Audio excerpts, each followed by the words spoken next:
News Update is brought to you by... Say hello to Chelsea. Chelsea is a champion surfer, so she's accustomed to moving super fast, which is why she relies on super fast broadband brought to her through Flow's 100% fiber to the home network. It keeps her family sharing and surfing and saving each month. Combined, she bundles her Flow mobile, home phone, and TV services, so she can enjoy much more for much less, and so can you. Visit any Flow retail outlet, call 1-800-804-2994, or visit discoverflow.co to find out more. One-of-a-kind connection. This is how we flow.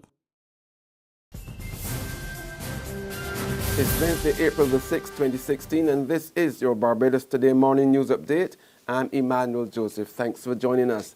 In our top story, 34 companies from Barbados have been listed in the Panama Papers leak that exposed the offshore holdings of government leaders, criminals, and celebrities in secret tax havens. With the help of the International Consortium of Investigative Journalists, Barbados Today was able to use a search engine which showed an infographic numbering the 34 companies from Barbados with 12 clients, 5 beneficiaries, and 34 shareholders. However, the infographic did not provide any names or addresses of the businesses. Further investigations will be carried out regarding the Barbados link to this massive corruption scandal that has already forced Iceland's Prime Minister to resign for his alleged involvement.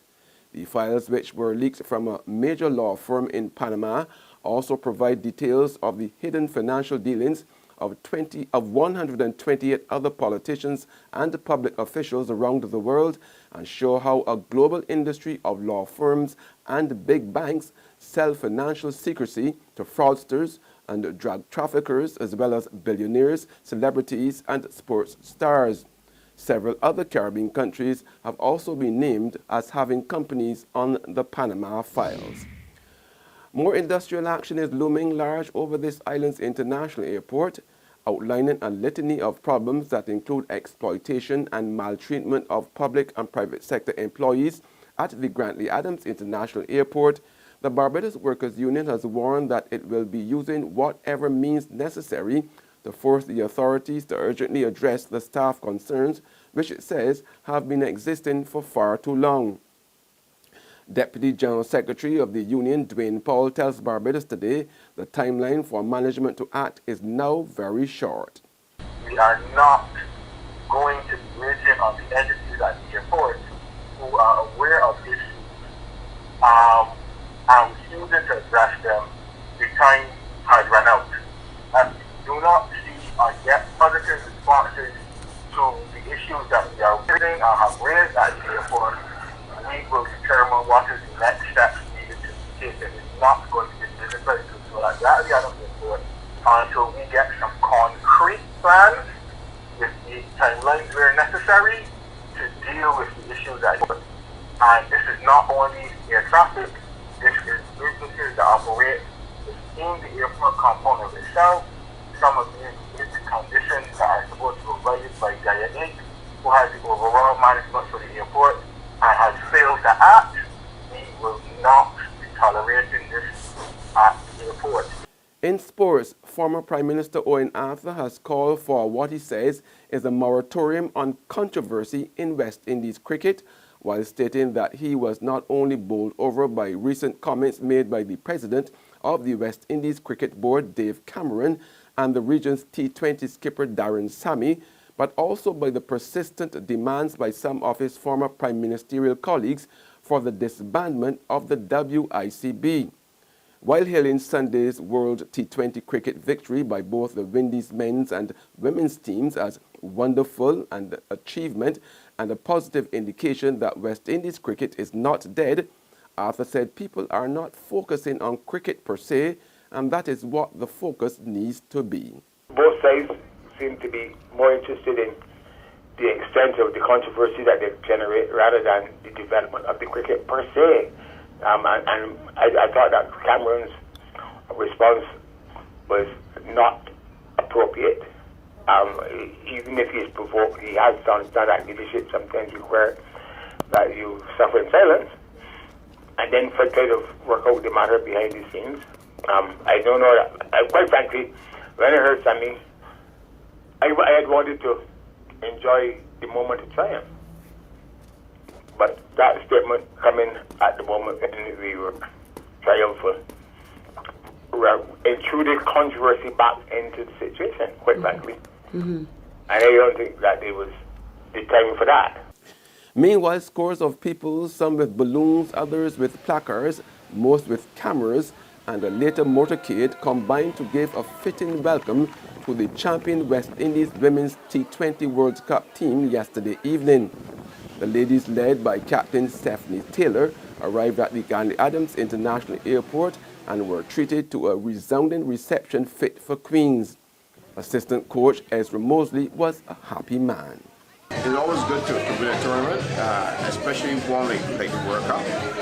But people will see this and feel that this just happened overnight, but it didn't happen overnight. As you said, this was 12 months of really serious planning behind the scenes, myself and Basper, and also the management team. So going to India and winning the World Cup, it is a good feeling.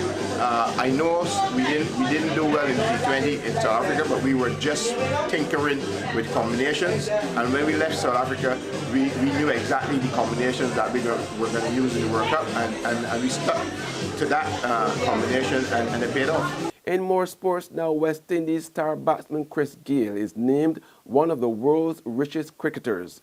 The Financial Express Bangladesh lists Gayle the 5th of the 10 richest cricketers in the world, with earnings of US $7 million from his salaries and endorsements. India's captain Mahindra Dhoni is listed as the richest cricketer in the world, with an annual wealth of US $31.5 million. He is followed by Sachin Tendulkar, US $18 million, Virat Kohli, US $12 million, and Gautam Gambhir, US $8 million. There's regional and international news after this short break. The 50th anniversary of Independent Secretariat and the National Cultural Foundation proudly present the theatrical production From Bassa to Barrow and Beyond. We are not slaves. Saturday, April 16th at 6:30 p.m. at the historic Golden Grove Plantation. Come, be a witness to history. Aye, Nanny Greg. Enter the ritual. Feel the power. This country will be independent.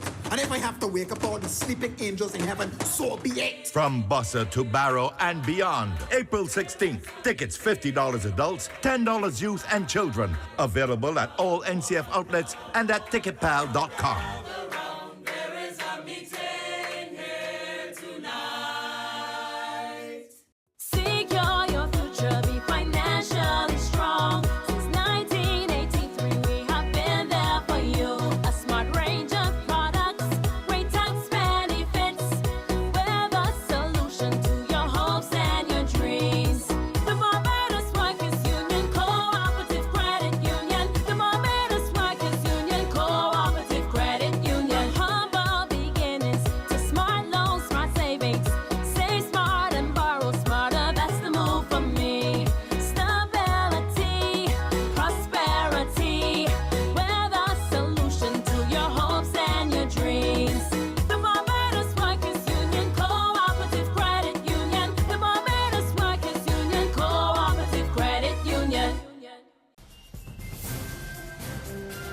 Turning now to news from the region, the Environmental Management Authority in Trinidad and Tobago tells a wealthy developer to halt illegal clearing on the foothills of Las Cuevas. But residents fear that the significant environmental damage has already been done. And finally, on the international scene, Republican presidential candidate Ted Cruz has decisively won the Wisconsin state primary, complicating frontrunner Donald Trump's path to the nomination. In the Democratic race, Bernie Sanders scored a victory over Hillary Clinton in the Midwestern state. Trump leads the Republican race, but there are concerns that he could fall short of the number of delegates needed to secure the party's nomination. That's news and sports. However, you can join us again this afternoon for more. Until then, remember to log on to www.barbadostoday.bb, subscribe to our e-paper, email updates, or like us on Facebook. You can also catch us on Izumi Media in bus terminals or screenplay at supermarkets and gas stations near you. Also tune into Channel 99 on Floor TV and to Mix 96.9 FM to get all the latest news and sports. I'm Emmanuel Joseph. Have a fantastic day.